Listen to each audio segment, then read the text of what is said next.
A sudden wail of sirens tore through the calm afternoon, slicing through the stillness of our quiet suburban cul-de-sac. Red and blue lights flickered across the pristine lawns, bouncing off the spotless windows of perfectly identical houses. I looked up from my laptop, startled, and leaned toward the window. My stomach did that uneasy flip you get when you know something weird is about to happen. Parked right at the end of my driveway was a police cruiser, and next to it, of course, stood her, Karen Morrison, the self-crowned queen of our HOA, the woman who treated every blade of grass and every recycling bin as part of her personal kingdom.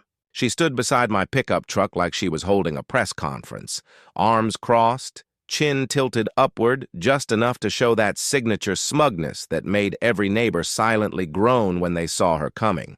Two officers stepped out of the cruiser, calm and collected, though the confusion on their faces was hard to miss.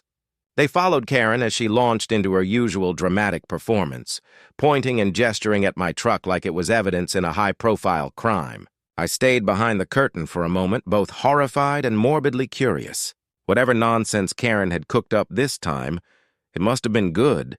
My truck sat there innocently in the driveway, parked perfectly, not touching a single inch of sidewalk. I grabbed my keys and grinned. She was about to regret this one. Just a few weeks earlier, I'd finally retired my old sedan and treated myself to a new pickup. A clean, modest, reliable workhorse. Nothing flashy or obnoxious.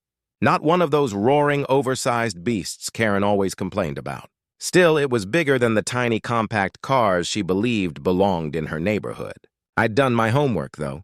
Double-checked the HOA guidelines line by line to make sure my truck met every single rule. It did. But logic never stood a chance against Karen Morrison. To her, HOA rules weren't just guidelines, they were holy law. And she?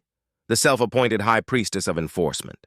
She spent her days prowling the sidewalks, clipboard in hand, measuring tape dangling like a sheriff's holster, and her phone ready to snap evidence of anything that didn't meet her standards.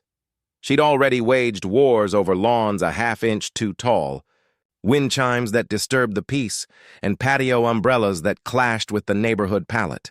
So, it didn't surprise me when I noticed her pacing past my house, giving my truck that narrow-eyed glare.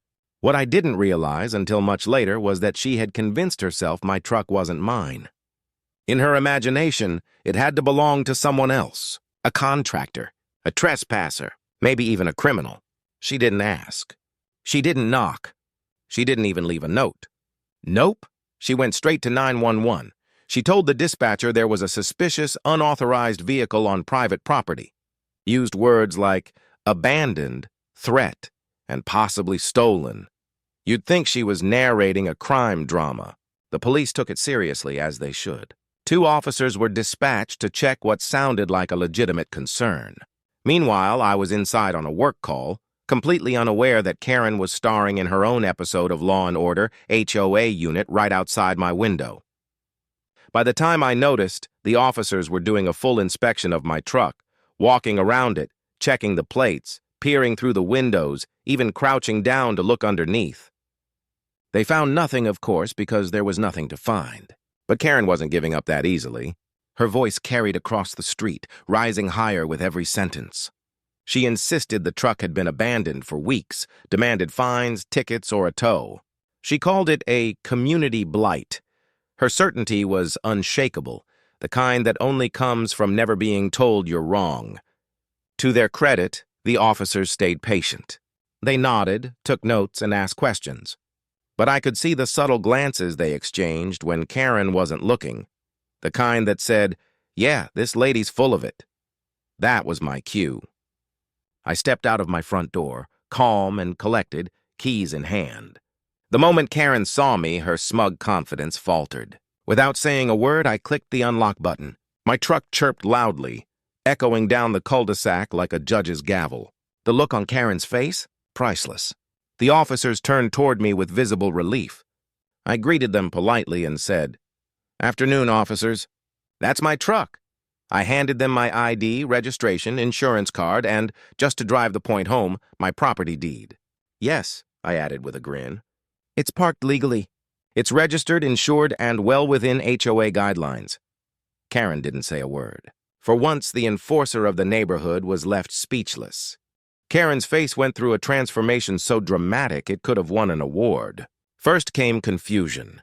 Her eyebrows scrunched as she tried to make sense of what she was seeing. Then disbelief. Her jaw dropped and her face went pale. And finally, rage, that deep boiling kind that turns people bright red. Her mouth opened and closed a few times, but no sound came out. She looked like a goldfish gasping for air on a countertop. Meanwhile, the officers calmly reviewed my paperwork.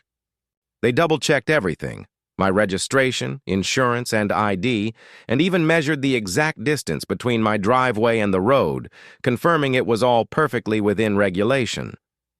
The older officer, with graying hair and a patient smile that carried years of experience, turned toward Karen. His tone was polite but unmistakably sharp as he said, "Ma'am, 911 is not meant for HOA complaints." His partner chimed in, adding that this call would be logged as a false report. Both officers made it crystal clear. Using emergency lines for personal grievances could lead to fines, or worse, criminal charges. Karen's face went from red to crimson. She stammered, tried to backpedal, mumbling something about neighborhood safety, but her words had lost all authority. The truth was undeniable. My truck, my paperwork, my property, every fact stood there like an unshakable mountain. And she was crumbling beneath it. By now, we had an audience. Mrs. Chen stood on her porch, sipping tea and smiling like she was watching her favorite soap opera. The Rodriguez kids were glued to their window, wide-eyed with excitement. Even old Mr. Peterson, who rarely came outside, had shuffled onto his lawn to witness the spectacle. Karen noticed them too. Her posture stiffened as she realized her humiliation wasn't private, it was public. The self-proclaimed queen of the cul-de-sac was now being corrected by the very officers she thought would serve her. The cops wrapped things up and headed back to their cruiser. One of them gave me a friendly nod before they drove away. Karen, red-faced and speechless, muttered something about a misunderstanding before turning on her heel and retreating toward her house without another word. The show might have ended, but the fallout was only beginning. By dinner, word had spread across the neighborhood like wildfire. My phone buzzed nonstop. Neighbors I barely knew were texting me laughing emojis, memes, and congratulations. Some shared their own horror stories about Karen. Turns out, my truck wasn't the first thing she'd called in. It was just the first time her crusade had backfired so spectacularly. Over the next few days, everything changed. People who used to just nod in passing now waved or stopped to chat. A few even came over to admire the truck, joking that it had become a local landmark. One quiet dad from a few streets over told me, "Man, it's about time someone stood up to her." And then came the HOA meeting. That night, the community center was packed. Not the usual handful of retirees and irritated homeowners. This was standing room only. And everyone came with stories. Mrs. Chen brought photos, actual photos, of Karen measuring her flower beds with a ruler. The Rodriguezes talked about the time she threatened to fine them for their kids' chalk art on their own driveway. Another woman stood up and said Karen had once taken pictures of her backyard during a barbecue, claiming the smoke violated HOA air quality standards. The tipping point had arrived. The board, clearly embarrassed, finally listened. When the vote came, it was unanimous. Karen Morrison was officially removed as HOA president. The new president, Bob Williams, a retired teacher known for his level head and easy smile, stood up and promised transparency, fairness, and in his words, an end to the nonsense. A few days later, Bob called me personally. He apologized for the trouble and thanked me for handling the situation calmly, but for Karen, the consequences kept coming. Her day job in real estate took a major hit once the story got around. Clients canceled appointments. Her boss called her in for a serious discussion about professionalism and public image. Word spread fast, and her reputation, the one she valued more than anything, was gone. From then on, I parked my truck exactly where it had always been. Same spot, same routine. Only this time I did it with the windows down and the radio turned up just a little louder. It wasn't just parking anymore, it was a quiet victory. That truck became a symbol, a shiny, Steel reminder of what happens when someone drunk on power finally hits the brick wall of truth and loses. If you enjoyed watching Karen's HOA reign crumble in love, stories where neighborhood drama meets poetic justice, make sure to hit that subscribe button. There's plenty more where this came from. Real, ridiculous, and oh so satisfying.